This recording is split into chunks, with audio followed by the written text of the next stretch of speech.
मित्रों, आज के वीडियो में हम उत्तराखंड बोर्ड कक्षा 9 विज्ञान के सैंपल पेपर को देखने जा रहे हैं। इस वीडियो में हम जो सैंपल पेपर बताने जा रहे हैं, ये ज़रूरी नहीं है कि ये पेपर आपकी परीक्षा में आएगा या कि गारंटी है कि इसमें से पेपर में आएगा ही आएगा, इसकी कोई गारंटी नहीं है, ये ज़रूरी नहीं है।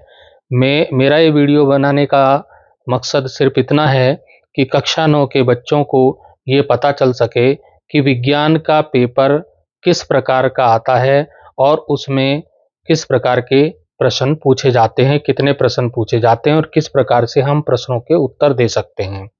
तो आइए वीडियो को बिना देरी किए हुए प्रारंभ करते हैं। उत्तराखंड बोर्ड में कक्षा 9 विज्ञान के पेपर को हल करने के लिए जो समय मिलता है वो 3 घंटे का होता है और ये 80 अंकों का पेपर होता है। सभी प्रश्न अनिवार्य करने होते हैं। प्रश्नों के अंक उनके सम्मुख दिए रहते हैं। सबसे पहले इसका जो खंड का आता है वो खंड का बहुविकल्पीय प्रश्न का होता है, जिसको MCQ क्वेश्चन भी बोलते हैं, जिसमें कि 4 उत्तर आपको दिए रहते हैं, उसमें से सही उत्तर आपको चुनना होता है। तो सही विकल्प पहला प्रश्न है, पादप कोशिका की भित्ति मुख्यतः बनी होती है। तो मैं उत्तर यहाँ पे 4 में से जो सही उत्तर है वो आपको बता रहा हूँ, वो सेलुलोज की बनी होती है। दूसरा हो गया, गुरुत्वीय त्वरण का मान कितना होता है? ये 9.8 मीटर प्रति सेकंड स्क्वायर जो है इसका मान होता है। फिर इसमें प्रश्न आता है कि आवृत्ति SI मात्रक क्या है? आवृत्ति का मात्रक क्या है? वो हर्ट्ज में मापते हैं। फिर अगला प्रश्न आ गया कि निम्नलिखित में से किस ऊतक के कारण पौधों में लचीलापन आता है? तो वो लचीलापन आता है कोलेनकाइमा के कारण। तो ये इसका उत्तर हो जाएगा।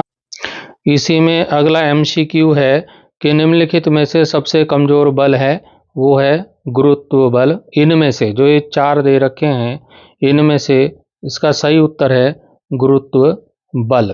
फिर प्रश्न आता है कि खुरदुरी अंतः प्रद्रव्य जालिका पर दानेदार संरचनाएं होती हैं, वो क्या होती हैं? राइबोसोम्स बोलते हैं इसको। तो ये इसका उत्तर हो जाएगा। अगला MCQ इसमें है, ठोस का द्रव में परिवर्तित हुए बिना वाष्प में परिवर्तन क्या कहलाता है? तो ये कहलाता है ऊर्ध्वपातन।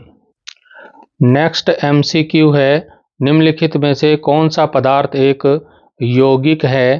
तो ये साधारण नमक जो है वो जो है एक यौगिक होता है। अब इसमें आता है खंड खा निश्चित उत्तरीय प्रश्न, जिसका कि एक निश्चित उत्तर होता है, डेफिनेट उत्तर होता है। तो इसमें ये जो पेपर आता है उत्तराखंड बोर्ड में, हिंदी और इंग्लिश दोनों भाषाओं में आता है।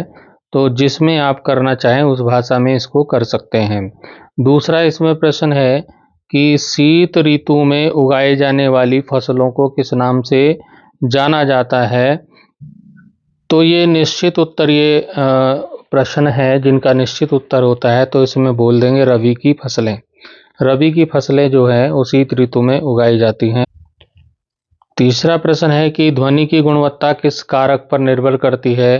वो तरंग रूप पे निर्भर करती है। प्रश्न 4 है, यदि तापमान बढ़ा दिया जाए तो विसरण की दर पर क्या प्रभाव पड़ेगा? तो विसरण की दर भी क्या हो जाएगा? बढ़ जाएगी। हमारा 5वां प्रश्न है, 1 किलोग्राम भार में कितने न्यूटन होते हैं? 9.8 न्यूटन। अब प्रश्न आता है RBC की फुल फॉर्म आपको बतानी है, तो इसका विस्तारित नाम हो जाएगा लाल रक्त कोशिकाएं, रेड ब्लड सेल। तो RBC मतलब रेड ब्लड सेल्स। प्रश्न 7 है, वेग परिवर्तन की दर को क्या कहते हैं? इसको कहते हैं त्वरण। प्रश्न 8 है, उस ऊतक का नाम बताइए जो हमारे शरीर में गति के लिए उत्तरदायी है। वो है पेशी ऊतक, मस्कुलर टिश्यू। प्रश्न 9 है, इलेक्ट्रॉन की खोज किसने की थी? J Thomson. प्रश्न संख्या 10 है, दो वस्तुओं के बीच लगने वाले गुरुत्वाकर्षण बल पर क्या प्रभाव पड़ेगा यदि एक वस्तु का द्रव्यमान दुगना कर दिया जाए? तो यदि एक वस्तु का द्रव्यमान दुगना कर दिया जाए तो गुरुत्वाकर्षण बल भी दुगना हो जाएगा, 2 गुना हो जाएगा। और यदि दोनों वस्तुओं के द्रव्यमान दुगने कर दिए जाएं, यदि एक वस्तु का किया जाए तो 2 गुना हो जाएगा, दोनों वस्तुओं के दोगुने कर दिए जाएं, डबल कर दिए जाएं, तो क्या होगा? यदि दोनों वस्तुओं के द्रव्यमान दोगुने कर दिए जाएं तो गुरुत्वाकर्षण बल है वो 4 गुना हो जाएगा, 4 गुना हो जाएगा। प्रश्न 11 है कि निम्नलिखित में से संबंधित आवृत्तियों का परास क्या है? पहले नंबर पे आता है अपश्रव्य जो ध्वनि है।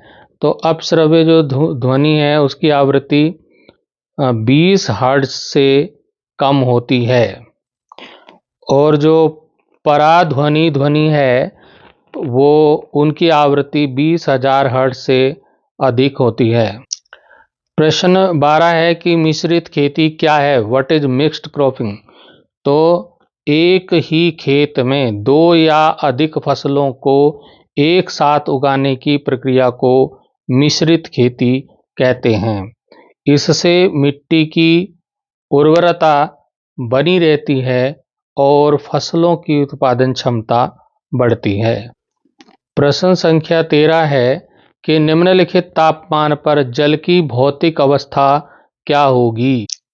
तापमान दिए हुए हैं। पहला तापमान है 250 डिग्री पर क्या होगा? 250 डिग्री सेल्सियस पे क्या होगा? गैस वाष्प के रूप में जल की स्थिति क्या हो जाएगी? गैस वाष्प के रूप में जल का रूप परिवर्तित हो जाएगा। और यदि 100 डिग्री सेल्सियस है तो जल क्या है? द्रव और वाष्प दोनों रूपों में उबालने की स्थिति में, उबले हुए की स्थिति में रहेगा।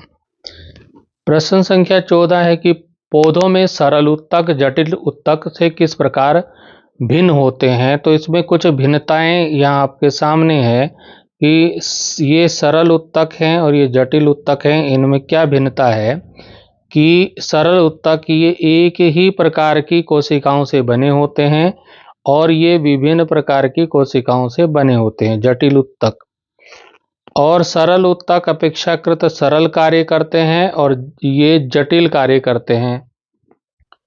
इनके उदाहरण हो सकते हैं पेरेन्काइमा, कोलेनकाइमा, ये सब इनके उदाहरण यहाँ पे हो सकते हैं। और जटिल उत्तक आपके जाइलम और प्लोएम होते हैं। प्रश्न संख्या 15 है कि एक तत्व का परमाणु क्रमांक 4 है, इसमें प्रोटॉन और इलेक्ट्रॉन की संख्या बतानी है। तो इसमें प्रोटॉन की संख्या परमाणु क्रमांक के बराबर होती है, इसलिए प्रोटॉन की संख्या भी कितनी होगी? 4 ही होगी। इलेक्ट्रॉन की संख्या की बात करें तो एक उदासीन परमाणु में प्रोटॉन की संख्या के बराबर होती है, इसलिए इलेक्ट्रॉन की संख्या भी 4 ही होगी। प्रश्न संख्या 16 में जंतु कोशिका का एक नामांकित चित्र बनाना है। चित्र बनाने को साइंस के पेपर में आते हैं। तो इस प्रकार से, जैसा कि आपको चित्र दिखाई दे रहा है, इस प्रकार से आप चित्र जंतु कोशिका का बना सकते हैं। आप देख लीजिए, इस प्रकार का चित्र आप बनाएंगे, उनका नामांकन करेंगे, मतलब उनके नाम लिखेंगे। यहाँ लाल पेन से दिखाए गए नामांकन आपको लाल पेन से नहीं करना है, काले नीले पेन का प्रयोग करना है। अब इसी में और करके अथवा करके आता है रंध्र स्टोमेटा का नामांकित चित्र बनाइए। तो स्टोमेटा का चित्र आप इस प्रकार से बना सकते हैं। आप देख लीजिए कि एक तरफ जो है आपका खुला रंध्र है और एक आपका बंद रंध्र है। तो इस प्रकार से नामांकित चित्र आप इस प्रश्न के उत्तर में बना सकते हैं। प्रश्न संख्या 17 में कुछ प्रश्न दिए हैं। 17 का क है गति क्या है, ख है गति के प्रकार बताइए, और ग है त्वरण का मात्रक लिखिए। तो क जो है गति क्या है, तो गति किसी वस्तु की स्थिति में समय के साथ परिवर्तन को गति कहते हैं। बात करें दूसरे प्रश्न की, इसी में जो गति के प्रकार हैं, तो एक होता है रेखीय गति, एक सीधी रेखा में गति करने को रेखीय गति कहते हैं। वृत्तीय गति, एक वृत्ताकार पथ में गोल गोल घूमना, तो क्या कहेंगे उसको, उस गति को हम कहेंगे वृत्तीय गति। और दोलन गति, एक निश्चित बिंदु के चारों ओर आगे पीछे गति करना दोलन गति कहते हैं। अब आता है अनियमित गति। कोई भी गति जो रेखीय, वृत्तीय या दोलन की नहीं है उसको बोलेंगे अनियमित गति। अब इसमें तीसरा प्रश्न था कि त्वरण का मात्रक, तो त्वरण का मात्रक होता है मीटर प्रति सेकंड वर्ग, यानी कि ये आप समझिए मीटर प्रति सेकंड स्क्वायर। प्रश्न संख्या 18 हमारा है। इसमें पेपर में लगभग 30 प्रश्न आते हैं। तो ये 18वां प्रश्न है, उत्पादन बढ़ाने के लिए कुक्कुट पालन, मत्स्य पालन और मधुमक्खी पालन में क्या समानताएं हैं। तो हम इसका उत्तर लिख सकते हैं कि उत्पादन बढ़ाने के लिए कुक्कुट पालन, मत्स्य पालन तथा मधुमक्खी पालन में निम्नलिखित समानताएं हैं। नंबर 1 हम लिख सकते हैं कि ये सभी कृषि और पशुपालन के तरीके हैं जो मानव उपयोग के लिए भोजन और अन्य उत्पाद प्रदान करते हैं। नंबर 2 पे आप लिख सकते हैं, ये सभी उत्पादन बढ़ाने के लिए उन्नत तकनीकों और प्रबंधन प्रथाओं का उपयोग करते हैं। और तीसरे नंबर पे आप लिख सकते हैं, ये सभी मानव आबादी के लिए भोजन और रोजगार का एक महत्वपूर्ण स्रोत हैं। प्रश्न संख्या 19 है कि एसीटोन, पेट्रोल या इत्र डालने पर हमारी हथेली ठंडी क्यों हो जाती है। मतलब अगर हथेली पर हम एसीटोन, पेट्रोल या इत्र डालें, कोई एक चीज़ डालें अगर हम इसमें हथेली पर, तो ये हथेली ठंडी क्यों हो जाती है, इसका कारण बताना है। तो इसका कारण है कि एसीटोन, पेट्रोल या इत्र वाष्पशील पदार्थ है। जब उन्हें हमारी हथेली पर डाला जाता है तो वे तेजी से वाष्पित हो जाते हैं और वाष्पीकरण की प्रक्रिया के लिए ऊष्मा की आवश्यकता होती है और यह ऊष्मा हमारी हथेली से ली जाती है, जिससे हमारी हथेली ठंडी महसूस होती है। प्रश्न संख्या 20 है कि 1500 किलो द्रव्यमान की कार को 60 किलोमीटर प्रति घंटे के वेग से जो चल रही है कार, रोकने के लिए किए गए कार्य का परिकलन करना है। कहने का मतलब 1500 किलो की कार है और उसका जो 60 किलोमीटर प्रति घंटे की रफ्तार से, स्पीड से वो चल रही है, उसको रोकने के लिए कार्य जो किया गया उसका परिकलन करना है। तो ये एक न्यूमेरिकल क्वेश्चन है। तो इसमें आप सबसे पहले तो लिख देंगे कार का द्रव्यमान m जो बताया गया है 1500 केजी। कार का वेग कितना है, v कितना है, 60 किमी पर घंटा। तो अब इसे मीटर प्रति सेकंड में बदलने के लिए आप क्या करेंगे, 60 किलोमीटर पर घंटा है तो इसको मीटर प्रति सेकंड में निकालना है। तो 60 गुणा 1000 मीटर होता है 1 किलोमीटर में, तो 1000 और इसको हम डिवाइड कर देंगे 3600 सेकंड से, जो कि सेकंड जो है 60 जो घंटे में जो मिनट है उससे मिनट में 60 मिनट में जो सेकंड हैं उसे हम इसको यहाँ पे डिवाइड करेंगे। कहने का मतलब आप देख रहे हैं कि अगर आपको इसको मीटर प्रति सेकंड में निकालना है तो 60 में गुणा 1000 की करके 3600 से इसको डिवाइड करेंगे। तो ये आपका 0 से 0, 0 से 0 कट जाएगा और 2 से अगर आप इसको डिवाइड करेंगे तो ये 5 आ जाएगा और ये 18 आ जाएगा। कहने का मतलब ये हो जाएगा 60 गुणा 5/18 ये आएगा और लगभग इसका आंसर आप निकालोगे तो इतना आएगा। आपका मीटर प्रति सेकंड में कितना आएगा, इतना आएगा। तो अब आपकी कार की जो स्पीड है, जो कि 60 किमी प्रति घंटे की थी, वो अब मीटर प्रति सेकंड में कितनी निकल गई? 16.67 आपका ये निकल गया। अब कार की गतिज ऊर्जा जब निकालेंगे तो कार की गतिज ऊर्जा का जो फॉर्मूला है वो है के ई बराबर 1/2 गुणे एम वी स्क्वायर। क्या हुआ? 1/2 एम वी स्क्वायर, ये इसका फॉर्मूला है। तो अब के ई जब अब निकालेंगे तो यहाँ करेंगे 1/2, एम था हमारे पास 1500 किलो, और जो हमने वी जो निकाला है वो निकाला है 16.67 अभी निकाला है। तो के ई हो जाएगा 1/2 गुणे 1500 गुणे ये आपका इतना, ये स्क्वायर जब आप निकालोगे तो ये इतना आ जाएगा मान, और 1500 का 1/2 750 हो जाएगा, आधा इसका 1500 का, और मल्टीप्लाई इतने से कर देंगे तो ये इतना, लगभग इतना जूल आपका आंसर आएगा। ये आपका आंसर है। तो आप निष्कर्ष रूप में ये कह सकते हैं कि किया गया कार्य जो है, कार रोकने के लिए उसको गतिज ऊर्जा के बराबर कार्य करना होगा। W बराबर के ई के होगा, और W हमारा इतना है, इतना जूल निकल के आया है। तो कार रोकने के लिए लगभग इतना जूल कार्य करना होगा। तो विज्ञान के जो न्यूमेरिकल हैं, जो ये सवाल हैं, ये प्रैक्टिस से ही आएंगे, आपको अभ्यास करना होगा, इनको कर करके आएंगे। ऐसे ये समझ में कम ही आते हैं, जरा प्रैक्टिस करोगे तभी समझ में आएंगे। प्रश्न संख्या 21 का हमारा पहला है कि प्लाज्मा झिल्ली को वर्णात्मक पारगम्य झिल्ली क्यों कहते हैं? तो और दूसरा प्रश्न इसमें ख है, जंतु तथा पादप कोशिका में एक अंतर लिखना है। तो पहले क वाले का देख लेते हैं। प्लाज्मा झिल्ली को वर्णात्मक पारगम्य झिल्ली इसलिए कहते हैं क्योंकि यह केवल कुछ पदार्थों को ही कोशिका के अंदर और बाहर जाने की अनुमति देती है, जबकि अन्य पदार्थों को रोकती है। इसमें ख वाले में हो जाएगा कि जंतु कोशिका में कोशिका भित्ति नहीं होती, जबकि पादप कोशिका में कोशिका भित्ति होती है। ये अंतर एक मुख्य अंतर हो जाएगा। प्रश्न संख्या 22 है कि ध्वनि की प्रबलता और तीव्रता में अंतर बताइए।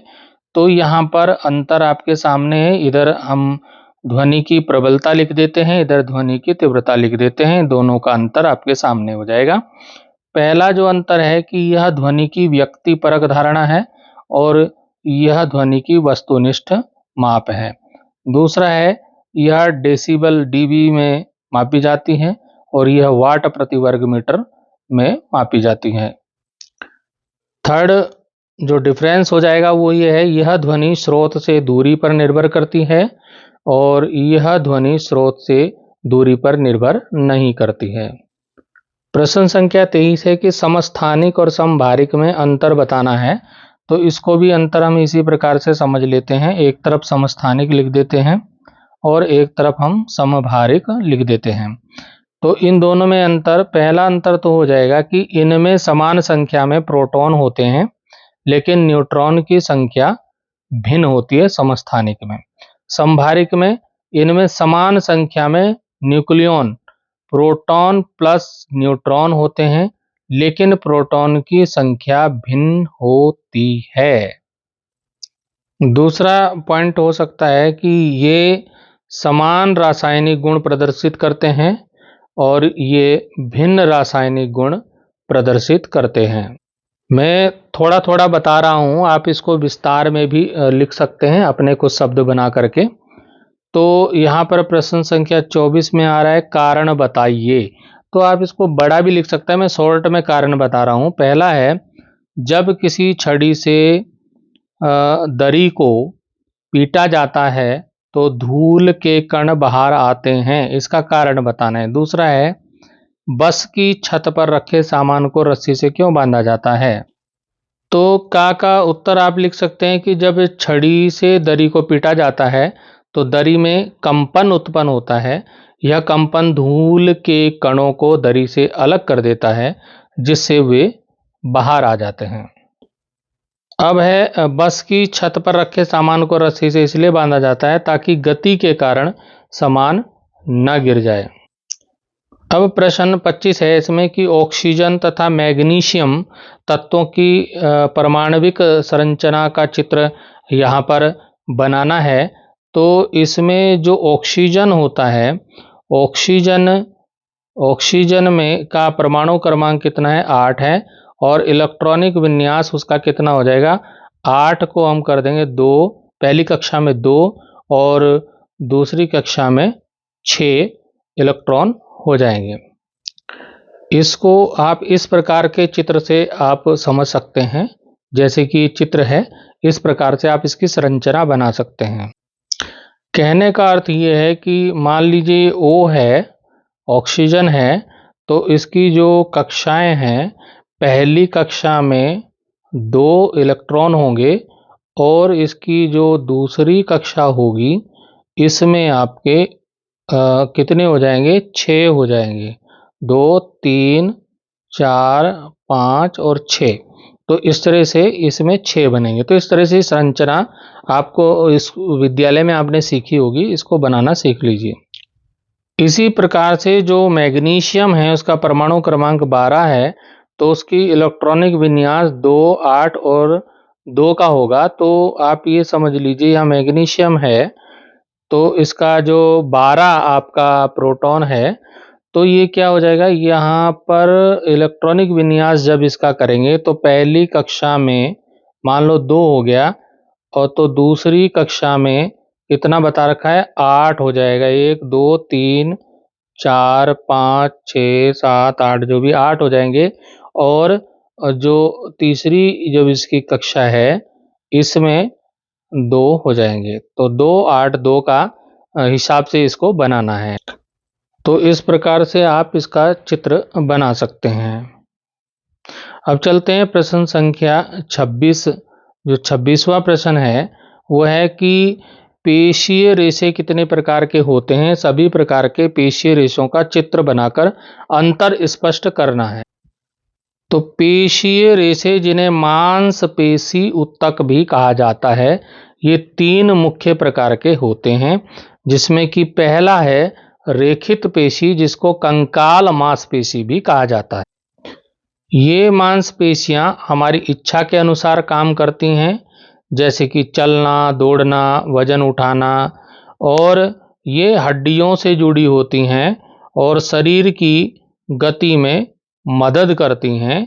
माइक्रोस्कोप में देखने पर इनमें धारियां दिखाई देती हैं, इसलिए इन्हें रेखित पेशी कहा जाता है। दूसरे नंबर पर जो आता है वो है अरेखित पेशी, जिसको चिकनी मांसपेशी भी कहा जाता है। ये मांसपेशियां हमारी इच्छा के अनुसार काम नहीं करती, जैसे कि पाचन, रक्तवाहिकाओं का संकुचन। तो ये आपको ध्यान देखना है कि ये अरेखित पेशी है, ये हमारी इच्छा के अनुसार काम नहीं करती।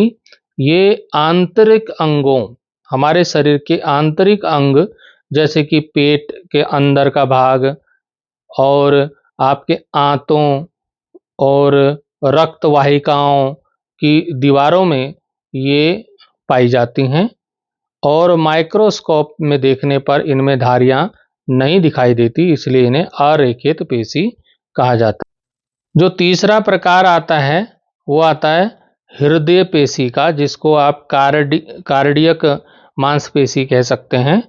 तो यह विशेष प्रकार की मांसपेशी केवल हृदय में पाई जाती है, हार्ट में, दिल में पाई जाती है।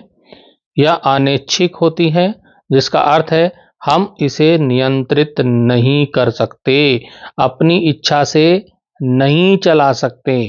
यह जीवन भर बिना थके लगातार सिकुड़ती और फैलती रहती है, जिससे हृदय रक्त को पंप करता है। ये जो मांसपेशियां हैं ये कंकाल में मांसपेशियों से थोड़ा सा अलग होती हैं। माइक्रोस्कोप में देखने पर इनमें धारियां दिखाई देती हैं, लेकिन इनकी संरचना और कार्यप्रणाली कंकाल की मांसपेशियों से थोड़ा अलग होती है। तो इन तीनों ही प्रकारों के आप अपनी बुक से जो चित्र हैं उनको बनाने का प्रैक्टिस कर लीजिएगा। यहाँ चित्र में नहीं बता रहा हूँ। प्रश्न संख्या 27 है कि निम्नलिखित को उदाहरण सहित स्पष्ट करना है कि मिश्रण क्या होता है और यौगिक क्या होता है। पहले हम बात करते हैं मिश्रण। मिश्रण मतलब मिक्सचर। जब दो या अधिक पदार्थ भौतिक रूप से मिलते हैं लेकिन उनका रासायनिक संगठन नहीं बदलता तो इसे मिश्रण कहते हैं। मिश्रण को घटकों में भौतिक विधियों द्वारा अलग किया जा सकता है। उदाहरण है हवा, जिसमें नाइट्रोजन, ऑक्सीजन और अन्य गैसों का मिश्रण होता है। ऐसे ही दूध, मिट्टी और पानी का मिश्रण, तो ये आपके मिश्रण में आते हैं। अब इसमें जो दूसरा प्रश्न पूछा गया है वो है यौगिक। तो जब दो या अधिक तत्व निश्चित अनुपात में रासायनिक रूप से संयोग करके एक नया पदार्थ बनाते हैं तो उसे यौगिक कहा जाता है। इसका उदाहरण आप देख सकते हैं कि जैसे कि जल है, पानी H2O, हाइड्रोजन और ऑक्सीजन का यौगिक है जल। और ऐसे ही कार्बन डाइऑक्साइड जो CO2 है वो कार्बन और ऑक्सीजन का यौगिक हुआ। प्रश्न संख्या 28 है कि गुरुत्वीय स्थितिज ऊर्जा से आप क्या समझते हैं। इसका सूत्र लिखना है। दूसरा प्रश्न इसमें आया कि 40 किलोग्राम द्रव्यमान का एक पिंड पृथ्वी से 5 मीटर की ऊंचाई तक उठाया जाता है, इसकी स्थितिज ऊर्जा कितनी होगी। सबसे पहले हम गुरुत्वीय स्थितिज ऊर्जा जानते हैं। तो गुरुत्वीय स्थितिज ऊर्जा किसी वस्तु का गुरुत्वीय स्थितिज ऊर्जा वह ऊर्जा है जो उसमें उसकी ऊंचाई के कारण होती है। यह ऊर्जा वस्तु को पृथ्वी की गुरुत्वाकर्षण शक्ति के विरुद्ध एक निश्चित ऊंचाई तक उठाने में किए गए कार्य के बराबर होती है। इसका जो सूत्र होता है गुरुत्वीय स्थितिज ऊर्जा का Pe का mgh होता है। ये इसका सूत्र है। इसमें m क्या है, m वस्तु का द्रव्यमान है, g क्या है, गुरुत्वीय त्वरण है जिसका मान लगभग 9.8 मीटर प्रति सेकंड स्क्वायर होता है, और h इसमें पृथ्वी की सतह से वस्तु की ऊंचाई दी है। इसमें जो खा वाला प्रश्न है कि 40 किलोग्राम द्रव्यमान का एक पिंड पृथ्वी से 5 मीटर ऊंचा उठाया जाता है तो इसकी स्थितिज ऊर्जा क्या होगी। तो आपके पास जैसे कि m, g और h का मान है तो आप स्थितिज ऊर्जा का निकाल सकते हैं। तो m इसमें 40 किलोग्राम है और g 9.8 है और h इसमें 5 मीटर है। तो ये सब इससे आप इतनी चीज़ें आपके पास हैं तो आप मान आराम से निकाल सकते हैं। तो देखिए आपके पास द्रव्यमान जो m है वो 40 किलोग्राम है, ऊंचाई आपकी 5 मीटर है और गुरुत्व त्वरण इसमें 9.8 है। तो स्थितिज ऊर्जा जो है Pe mgh 40 किलोग्राम और 9.8 मीटर प्रति सेकंड और 5 मीटर, ये सब जब इनकी गुणा करेंगे, सबकी इनको मल्टीप्लाई करेंगे तो ये 1960 जूल निकल के आएगा, जो कि आपका आंसर हो जाएगा। प्रश्न संख्या 29 है कि धातु तथा अधातु में भौतिक गुणों के आधार पर 4 अंतर लिखिए। तो एक तरफ हो गए हमारे धातु जो मेटल्स हैं और फिर दूसरी तरफ हो गए अधातु। तो इनमें अंतर क्या है। पहला अंतर है कि अच्छी विद्युत एवं ऊष्मा की चालक होती हैं धातुएं और अधातु खराब चालक होती है, ऊष्मा की खराब चालक। भौतिक गुणों के आधार पर ही आप अंतर हम बता रहे हैं। तो दूसरा अंतर हो जाएगा कि ये जो धातुएं होती हैं चमकदार होती हैं जैसे कि सोना चांदी, और अधातु जो है प्राय चमकदार नहीं होती जैसे सल्फर, फास्फोरस वगैरह वगैरह। और इनमें तन्ने होती है यानी कि इनके तार बनाए जा सकते हैं, और ये भंगुर होती हैं, तार नहीं बनाए जा सकते हैं अधातु के। और जो धातुएं हैं वो ध्वनि उत्पन्न करती हैं और जो अधातु हैं वो अधिक ध्वनि उत्पन्न नहीं करती हैं। इसी में अथवा करके भी प्रश्न पूछा गया है कि निम्नलिखित यौगिकों के सूत्र लिखिए। जैसे कि सोडियम ऑक्साइड, तो Na2O ये इसका सूत्र हो गया। ऐसे ही आपके सामने एल्यूमिनियम क्लोराइड का सूत्र है AlCl3, सोडियम सल्फाइड का है Na2S और आपका मैग्नीशियम हाइड्रोक्साइड का MgOH2। तो ये सूत्र आपके सामने दिए गए हैं। अपने अंतिम प्रश्न की ओर चलते हैं। प्रश्न संख्या 30। निम्नलिखित पर संक्षिप्त टिप्पणी आपको लिखनी है। माइटोकॉन्ड्रिया के बारे में लिखना है और लाइसोसोम के बारे में लिखना है। लाइसोसोम क्या होता है? सबसे पहले माइटोकॉन्ड्रिया क्या होता है? तो माइटोकॉन्ड्रिया इसे कोशिका का ऊर्जा का घर, पावर हाउस ऑफ सेल कहा जाता है। ऊर्जा का घर या ऊर्जा का केंद्र, कोशिका का पावर हाउस भी इसको कहा जाता है। दूसरा पॉइंट हम इसके बारे में लिख सकते हैं कि यह कोशिका में ऑक्सीजन की उपस्थिति में ग्लूकोज का अपघटन कर एटीपी ऊर्जा का निर्माण करता है।